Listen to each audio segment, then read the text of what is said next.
kacang-kacangan itu ada kolesterolnya nggak sih dok? Aku pernah dengar soalnya katanya makan kacang juga nggak boleh banyak-banyak, ada kolesterolnya. Bener nggak sih dok? Nah ini udah pas nih dengan apa yang kita mau omongin sekarang nih kalau kolesterol. Nah ngomongin tentang kolesterol kita lihat dulu tayangan berikut ini. Rasa pegal mulai menyelimuti tengkuk leher, bagian belakang kepala belakang hingga pundak, Anda harus waspada. Bisa jadi, rasa tidak nyaman tersebut merupakan pertanda naiknya kadar kolesterol Anda. Benarkah demikian? Mari kita tanyakan kepada ahlinya di Ayo Hidup Sehat hari ini.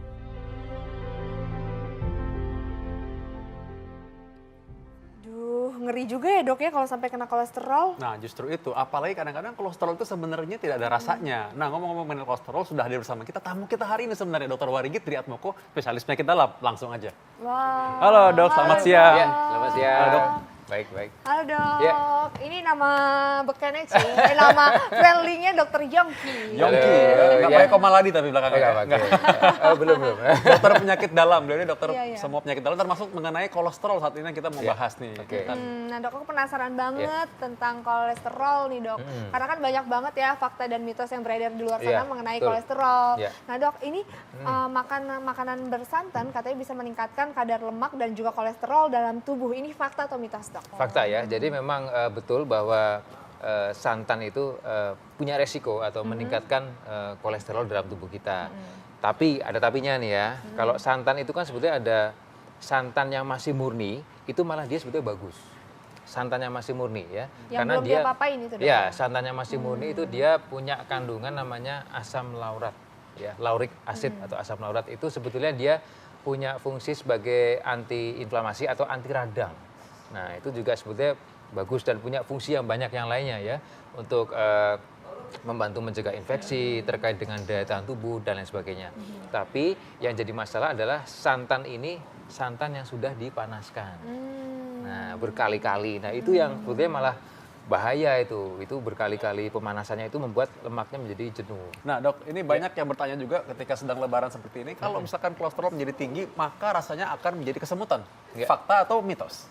Itu mitos ya, kesemutan itu bukan gejala kolesterol tinggi dan sebagainya. Jadi biasanya memang kesemutan itu pasti ada penyakit dasarnya ya. Penyakit dasarnya itu apa? Biasanya mungkin memang dia ada masalah dengan saraf atau neuropati, mungkin dia juga biasanya ada penyakit gula ya, penyakit yang mendasari atau diabetes, kemudian juga ada masalah di jantung dan sebagainya. Dan memang untuk kolesterol ini sendiri memang biasanya ya tadi menyertai penyakit-penyakit tadi ya, kayak diabetes, jantung dan lain sebagainya.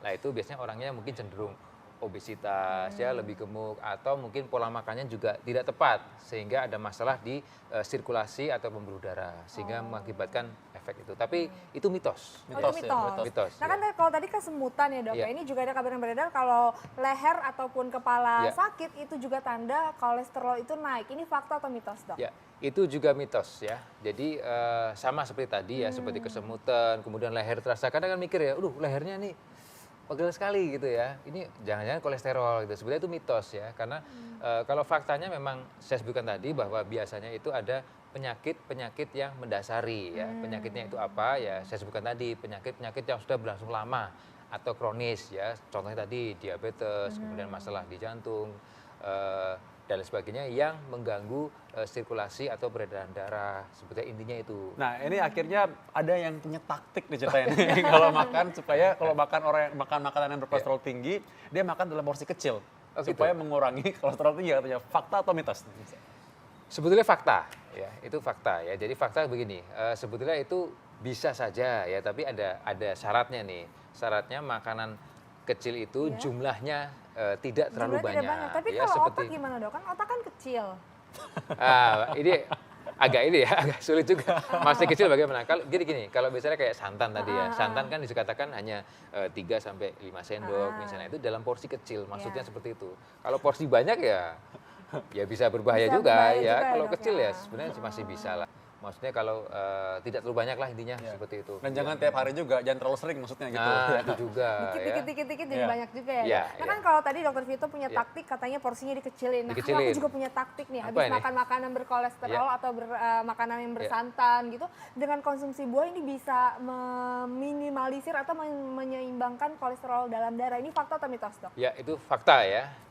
yang memang punya kolesterol tinggi, ya itu boleh nih triknya. Jadi biasanya nih setelah makan, makan makanan yang kolesterol tinggi, terus dia makan buah-buahan, itu betul sekali. Karena buah-buahan itu kan dia sebagai serat yang larut dalam air, ya itu dulu. Ya dia mengikat asam empedunya sehingga dia akan menurunkan kadar lemak dan kolesterol itu dari fungsi buah. Dan dia juga punya fungsi yang lain ya, antioksidan, vitamin, dan juga ada kandungan seratnya itu ada namanya pektin itu, namanya pektin ya. Dia memang bagus sekali. Jadi silakan ya kalau memang punya kolesterol yang sedang tinggi-tingginya silakan konsumsi buah ya. Oh, ini boleh nih.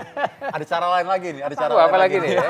Sebanyakan orang mungkin udah tahu nih kalau kolesterol ini berbahaya sebenarnya. Coba tanyakan masing-masing orang biasanya udah tahu kolesterol ini mengakibatkan penyakit-penyakit. Betul, Nah, jadi betul, mereka betul. sudah tahu nih kalau nanti lebaran susah untuk menghindari Waduh. makanan kolesterol. Jadi mereka diet duluan. Sebelum lebaran Colong mereka start. udah diet ketat dulu. Ya colong start katanya dokter. Colong start ya? Iya. Sebelum nanti, nah itu katanya bisa menurunkan atau mengatasi bahaya kolesterol tinggi di hari lebaran. Itu fakta atau mitos, Dok?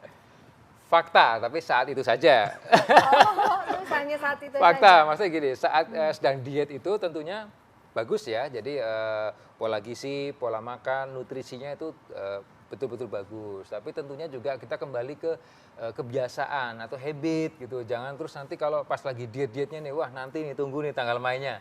Tetap pada saat dia nanti mungkin sekarang pas lagi puasa dia sekalian diet ya, diet kolesterol dan lain sebagainya itu bagus, itu fakta. Tapi nanti pada saat kita konsumsinya banyak ya otomatis bisa naik lagi. Lonjak lagi ya, Dok, ya? Iya, apalagi makanannya luar biasa Aduh, dan berarti lama, harus hati-hati berhari-hari, dong. wah repot. Harus hati-hati, terus harus periksa juga. Nah dok, Iya. katanya nih kalau memang periksa darah ini hanya satu-satunya cara untuk mengetahui atau Iya. memeriksa kolesterol dalam tubuh, ini fakta atau mitos dok? Ya itu fakta ya. Jadi memang untuk kita mau tahu kolesterol kita berapa, kolesterol itu ada yang kolesterol sebutnya kolesterol jahat ya atau HDL ya, high deciliter protein, atau yang kolesterol yang kolesterol jahat yang LDL atau kolesterol baik yang HDL. Nah itu memang untuk kita tahu itu memang harus dengan dicek darah. Cek Nanti kita akan darah. tahu ya